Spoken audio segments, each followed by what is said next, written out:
बीते सोमवार के दिन मराठा आरक्षण की मांग को लेकर महाराष्ट्र के बीड जिले में कई जगह पर हिंसक वारदातें हुई और हिंसा की सबसे भयावह तस्वीर महाराष्ट्र के बीड जिले से देखने मिली। उसके बाद आज बुधवार का दिन है, हालात अब सामान्य होते हुए नजर आ रहे हैं, लेकिन जो आम लोग हैं वो अभी भी परेशान हैं।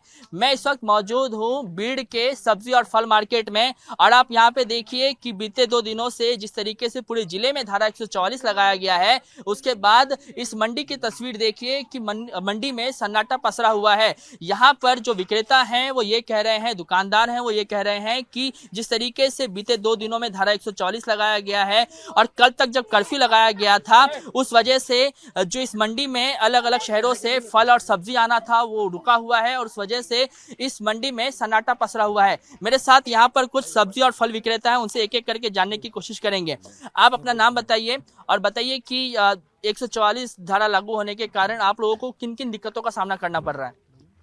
सब्जियों में उसमें तेजी का भाव आ गया है। यहाँ पर बाहर से माल नहीं आ रहा है, उसके अंदर बंद कब कुछ है तो फिक्स नहीं हो रहा है कि कब बंद है और कब चालू है। और उसके से बाहर का आने वाला माल भी नहीं आ रहा। 50 और ले भी जो भी कुछ भी माल आ रहा तो वो ले भी एक आधे बार बंद रहा तो फिर ले आके क्या करे उसका, वो भी वैसा नुकसान हो रहा है। उसकी वजह से आंदोलन एक तरफ से चल रहा है, मराठा आंदोलन। हाँ, आप किन किन शहरों से आप लोग सब्जी यहाँ पे लेके आते हैं? यहाँ से 50 किलोमीटर के 60 किलोमीटर तक के हमको वहाँ से देहातों से यहाँ पर सब्जी वगैरह आती थी। सवेरे हम लेके अपना वो यहाँ पर अड़त लगा के फिर तो मार्केट में बिकता था, लेकिन वो भी माल नहीं आ रहा और आने के बाद भी वही हालात हो रही कि भाई बंद रहा तो क्या करोगे करके। गाड़ियों को मंडी तक पहुँचने में क्या क्या दिक्कतें आ रही हैं? जो गाड़ी चालक है वो क्या कह रहे हैं? मैं ये कह रहा हूँ आपसे कि जो गाड़ी चालक हैं वो जब यहाँ पे आ रहे हैं तो वो क्या कह रहे हैं, उनको किन किन दिक्कतों का सामना करना पड़ रहा है? हिंदी में बोलो।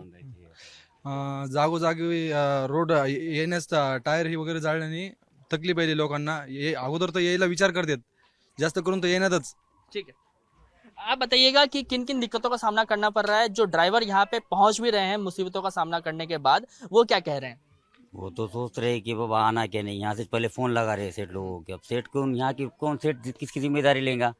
अब वहाँ से तो निकल रहा हो बाजी पत्ता लेके, अब यहाँ कौन है नहीं है, सब अपनी अपनी परेशानी हो रही। आप आज सुबह बोले खुल गया, बाद में और थोड़ा सा हो गया वातावरण टाइट की सब परेशान। कौन कहाँ जाएगा, क्या करेंगे, कुछ समझ में नहीं आ रहा। ड्राइवर वहाँ से फोन लगाता कि आप जिम्मेदारी लोगे तो हम आते, अब उसकी जिम्मेदारी हम कैसे लेंगे? अब वो गाँव से नहीं कड़ा 30 किलोमीटर गेवरई शाहगढ़ यहाँ से जो आती है चौसाला, उन्हें बोल रहा है यहाँ से फोन लगा के पूछ रहा कि बाबा तुम्हारे पास पेट्रोल चालू है क्या, हो क्या न को, उसको सुविधा कौन करेगा? ठीक है, मंडी बंद होने से आप बताइए कि करोड़ों का नुकसान है, लाखों का नुकसान है, अगर आंकड़े के लिहाज में समझाना चाहे तो इन 2 दिनों में कितना नुकसान हुआ होगा आप लोगों का? बहुत नुकसान है। बहुत 2-3 दिन से मार्केट स्लैग है एकदम, बोलने का मतलब कारोबार नहीं हो रहे। माल ले गए तो लोगों का बेचने का मसला आ रहा, माल गाड़ियाँ रास्ते में चल रहा, गाड़ियाँ रास्ते में रुक रहे, गाड़ियाँ यहाँ के रुक रहे। बहुत बड़ी नुकसान है, मामूली नुकसान नहीं है ये। अच्छा, ये जो पूरा बंद बुलाया गया है, हिंसा हुआ, वो मराठा आरक्षण को लेकर हुआ है, ठीक है? आप लोग क्या समझते हैं कि मनोज जरांगे पाटिल का जो मांग है आरक्षण को लेकर वो सही है? नहीं सही है ना, उनको भी देना चाहिए, ऐसा नहीं है ना। आप बताइए कि जो मांग है जरांगे पाटिल की तरफ से वो सही है और ये हिंसा जो हुआ है उसको किस तरीके से देख रहे हैं? नहीं, जरांगे पाटिल की जो मांग है वो वाजिबी है, उन्हें मिलना चाहिए।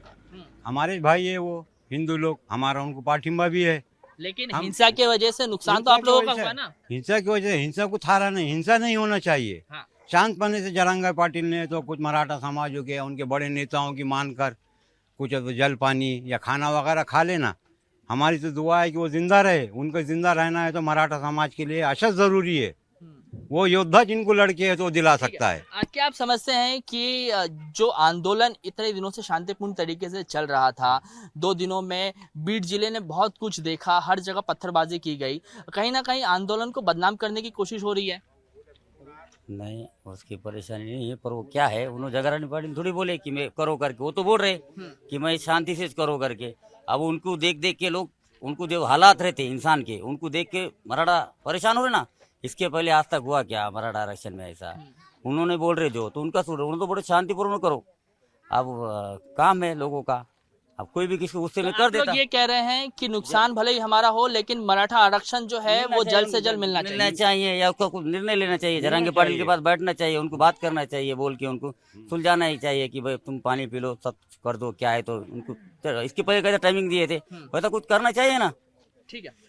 तो ये मैं महाराष्ट्र के बीड जिले में मौजूद हूँ इस वक्त और महाराष्ट्र की बीड जिले की सबसे बड़ी सब्जी मंडी और फल मंडी से आपको हमने सुनाया कि किस तरीके से जो फल विक्रेता है और सब्जी विक्रेता है वो ये बता रहे हैं कि किस तरीके से उन्हें 2 दिन से कई दिक्कतों का सामना करना पड़ रहा है, लेकिन ये साथ में ये भी कह रहे हैं कि भले ही इनको कई दिक्कतों का सामना करना पड़े, कई जो है वो लॉस बेयर करना पड़े, लेकिन ये फिर भी चाह रहे हैं कि जो मनोज जरांगे पाटिल है और उनकी जो मांग है मराठा आरक्षण को लेकर वो पूरी होनी चाहिए। जल्द से जल्द सरकार को इस पर कोई रुख अपनाना चाहिए।